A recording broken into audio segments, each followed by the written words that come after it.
So, very different results for both Tottenham and Manchester City this evening, but to a degree, it didn't really matter. Both already qualified and knew where they would finish in the group. Dan, what do you make of those games when it really is a dead rubber? Well, it's not great for the neutral, like ourselves, but I think if you're in the Champions League, you always want the last game to be like that. You don't have to play with the intensity, you don't have to play your best players. Mourinho left 4 big guns at home. And he had a chance to look at some other players who haven't had many minutes. I think he'll be a bit disappointed. It was disappointing at times, a bit lacklustre. Sessegnon probably the highlight for him, scoring the goals. I think that's his first start for Spurs, so that'll do him the world of good. But not too many pushing him. But that's the main benefit, don't you think? Yeah. Like that ability to throw a player into a game that is a dead rubber, but it's still a massive game. And I think I remember back to being at Arsenal at 18, 19, 20, getting so much experience from that last group stage game when we'd have qualified already, an opportunity to go and play at tough grounds in Greece or against good players. Against good players in really tough atmospheres. It was a brilliant learning curve for me, that. I mean, was there really any other way that Jose Mourinho could have approached this tonight? I mean, there's no way he could have said, listen, it's still Bayern Munich, we want to avenge the 7-2, let's go and have a right good go, because he risks injury, it's a chance to rest key players as well. It was pragmatic, sensible thing to do, wasn't it? I think so. I think so for all those reasons, plus that factor of I need to have a look at some players. Yeah. I need to give Dyer anhe'll 90 minutes. He needs 90 minutes under his belt. Sessegnon needs to get on the pitch. I need to see is he ready? Is he capable? All these questions that he'll have more answers to those questions than anything else after the game this evening. He looked annoyed actually. There was a few times in the game where you felt that there was not enough. For players who are trying to get the shirts, when you're trying to impress the manager, you can understand it sometimes if you get done because you're over keen, pressing too much and running about a bit headless because you just want to do well. At times, for spells in the game, it looked a little bit like a testimonial. It wasn't like the players were desperately trying to show him they wanted to get in the 11. That was the only thing that seemed a bit straight. I know they're against good players, Matt, of course, top players, but there wasn't enough. Just simple that, the tenacity, the running. Well, it was highlight with Sissoko coming out to shut Coutinho down that we spoke about when we saw it on the screen. He just didn't come out with enough thought to show him onto his wrong side and enough passion, intensity. Yeah. And again, that's something the manager will learn from, because as a player you have to show, or you have to prove to a manager that you're capable, that you've got the mentality to play for him, and you maybe learn more from games like that than others. OK, let's flip it to the other game. Jesus gets a hat-trick. If Sergio Aguero is fit, is he ever going to dislodge him? Maybe not at the moment. If he keeps scoring hat-tricks and scoring goals, he's the future at that club. And I think we're now starting to see a little bit more that transition weighted in that way. It's been a while. He's been waiting in the wings for a long time. He's played a big part at the club still. And he's trying to dislodge a club legend. So it's taken some time, but I think we're now slowly possibly starting to see the shift in that. Not only did Phil Foden play, but played well as well, Danny, tonight. That's I was big pleased. plus. I've talked about Foden a lot, and I think this constant debate about should he have gone on loan to get more games. I think he's been an exception to the rule from most young players. I think he was right to stay and is right to stay. And Pep speaking this week about him filling the boots of David Silva, I think has always been the plan for him. People forget his age because of his ability. He's been training with some of the best players in the world, learning. He's got one of the best coaches in the world. He's still getting minutes. I know he's only started 4 games, I think it is, this season. But I think this time next season, we could be looking at a whole new superstar. You feel there is an exception to the rule in terms of that out-trumps minutes on the pitch? Yeah, only in terms of the fact that the quality he's surrounded by and the fact he's still involved. He's getting on the pitch, he's around them, he's not sat in the stand every week, he's not on the team bus making teas, he's contributing, he started Champions League games, he's coming on 20 minutes here, you can't help but learn, and as I say, he's still a teenager. And also, perhaps, has football learned from the likes of, say, Jack Wilshere? Too much football, too young? Yeah, no, I think too much football too young is a bad thing. Michael Owen, another example of that, of playing so many games so young, and the impact it can have on your body. But I feel that exception is positional, because there's certain elements and positions in the team that you need to go and get your hands dirty. You need to go and experience senior men's football where you have to win for the 3 points. Yep. And I think centre-back's a classic role where I think going out and tasting that in whatever league you play in, you can take something from. I agree that Foden, the type of player he is, maybe he needs to be in and around that setup, learning the key moves, the positions, the technical aspect more of the game. Perhaps he is an exception to not needing that loan spell. I think you make a great point, because I was someone who definitely benefited from playing in the lower leagues, for 3 seasons, and I learned so much down there. It was tough. You're playing against a 32-year-old who's been in the game a long time. You learn more on that day than you do against an under-21 game playing in the academies. Is that not invaluable experience at any position, would you say? Or? Yes, but I just think Foden he still has plenty of time if he wants to do that. The problem was that there's other young players who are doing well in the Premier League, and people saying, well, he's falling behind. But I don't think, if you look at the bigger picture rather than the short-term picture, this time next year, he will be up with those lads, if not overtaking them. The only problem is for Foden is the Euros. Well, hopefully he'll have a long career. Yeah, he plenty will. of time on his side. The draw is on Monday. Let's have a look who's actually qualified before we can assess who the clubs, the English clubs, may or may not face. I mean, also, this now in the knockout stages, it's just the 5 big leagues across Europe where everybody comes from. In many ways, it's the usual suspects, isn't it? Very, very much so. I mean, probably Ajax is the one you probably would have expected to see there. But full credit to Frank and Chelsea. What a great job they did, especially after losing their first game. To get out of that group, they did amazing, didn't they? Fantastic job Chelsea did. Absolutely brilliant, Chelsea. I mean, I was at the game in Ajax, and Chelsea was superb. Yeah, absolutely superb. That was almost a turning point. Coming of age. Definitely, it's a turning point for not just the players, but for the manager as well. I think to set them up and to go away there and get a result, a win, was absolutely. I think the ban's been a blessing. Pulisic has played and looked tremendous, grown in stature because of his experience. Mount's played probably more than he would have done if they'd been able to buy. Tammy, I know Frank's talking about replacing Hazard's goals. I'm not sure that's where they've got the problems. I think they look creative enough. It's defensive. Yeah. Defensively, Chelsea have got the issues. Centre-back position, full-back position. Although Rudiger came back, didn't he? He is back. He's a big plus. Let's have a look who they might face, because... Tough one for Chelsea. It's going to get tough from this point onwards.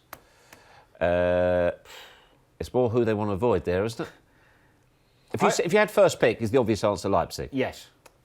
Yeah, I think that's obvious. And then probably... Bayern. I was going to say Bayern. But are we saying that because They're 7th in the table. Yeah, exactly. And also, what I was going to say, we're saying that because of the other Temporary three. manager. Juve have not been hitting hard. I mean, they're winning games, but narrowly. They've not been at it. Yeah, no. You don't want Barca. No. You don't want Barca. No, I think PSG's a tough game as well. It is, but PSG haven't got Messi. All right. Spurs? What Spurs got potentially? Who are they going to look to try and avoid on Monday? Who are they hoping doesn't come out of the hat? That looks like the same group. Yeah. No, Valencia in it. Yeah, that'd be interesting because Chelsea are in there as well. Leipzig and Valencia, and Barcelona. Tottenham had fancied themselves. Yeah. At this stage, you're going to get a decent side. You don't get out the group stage of the Champions League unless you've got some quality. But ideally, I think Valencia or Leipzig for Tottenham, they'd fancy themselves to get down to the last 8 then, which would be a major achievement considering how bad they've been. They've really struggled this season at times, Spurs. Yeah, I think Valencia would be an ideal draw for them. I'm not too sure about them away from home. I think at home, I saw the Chelsea game there. They're a good side, but they look weak at times. I think they'll be looking to think they could get a result. Yeah. Okay. Liverpool, who as holders, obviously they've got momentum right now. I mean, I don't think Liverpool worry. They've got this confidence at the moment. None of them are going to worry Liverpool. Now Madrid, obviously, because of their history and their name, they've been in all right form, and any team with Hazard, Bale, Benzema can cause you problems. So take Madrid out, and any of the other 4 Liverpool beat. Don't you think the manager creates that air at Liverpool? Yeah. Like it's almost like running it to the wire. This qualification of the group stage, they've thrived off it. Yeah. A must-win game, a game where it's so early and we've got to get a result. And I think because of that and all the feeling around it, none of these teams. Atletico away would be a tough. That'd be tough. It would. But again, they've not been to. What's the story? Atalanta as well. Oh, unbelievable. Lose the first 3 games. Yeah. Well, like Tottenham did last year. Yeah, I think Newcastle did it in the old days as well. Well, it's your time. Right, what about Man City? Because in many ways, this is the trophy that Man City want. Yeah, isn't it? this is it. This is really interesting for City because now their eggs are in this all in one basket. Really, for me, I don't think he's going to be thinking he can make up 14 points. Do you? No, I mean it's interesting because, and also the competition seems to have a bit of a trend at the moment. Where if you're flying in the group stages, you tend to suffer a little bit in the knockouts, and the teams that are just creeping through. I mean, they've had a brilliant group stage, haven't they? City, they've been banging the goals in, but yeah, I think that he's going to have to focus so much on this competition with the Premier League in the situation that it is. I mean, when you get to this stage of the competition, there's simply, it's a cliche, but none of these games are a walk in the park, are they? No, and there's people forget the strategy involved in two-legged football. It's very different. You really have to have experience of doing it and not panic in situations when you're under the cosh or you're a goal down, or we've seen it so many times where over the two games things change. I mean, Liverpool, for example, and Tottenham last season. But even I remember playing in games where you think you've done it, and you've played the first game, you're a couple up, before you know it, 20 minutes into your away leg, and you're back to level, and you're under the cosh. And that can happen in any of these games. But I think Man City, it's a massive year for them in the Champions League. I'd go as far as say if they struggle, and they mess up, if you like, or go out in this, if they drew Madrid and went out, for example, I think that might be him. Really, you think that'll be him done? Yeah, I think he's desperate to do it this season, and it's what would this be, fourth season? He's got to get to the semi-final at least. It's long enough to be at the club and to be setting up the team to be achieving in this competition. But it is a cup competition, which you always need a bit of luck. The Tottenham thing was unlucky, wasn't it? The VAR. Yeah, it was unlucky. What I say is it luck with VAR? VAR is the defining science of football. It's not down to luck, is it? True. You're right. And Pep actually hasn't been in a final since Barca. And he's not managed a bad team since then.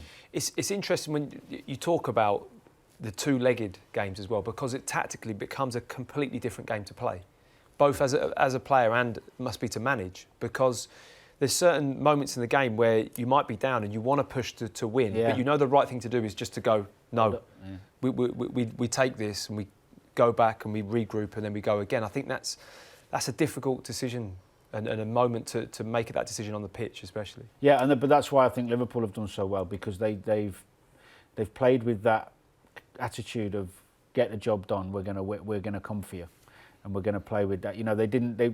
They never went into any games over the last 2 years. They only play that way. Well, yeah, but they didn't. The mentality was so confident and so forced. The other teams get, I wouldn't say scared by it, but intimidated, especially at Anfield. Liverpool just go, we're better than you, we're going to beat you. They did it to City. Well, we'll come to it. It's quite interesting when you see the betting. Is it? For the Champions League. I think City are ahead of Liverpool. Now, Tottenham and Chelsea, of course, both finished second, so there are very similar. I think there's only one team difference as to who they potentially could face in the draw. If you look at Tottenham's potential here right now, it's fairly straightforward, I think, in terms of who they want and who they don't want.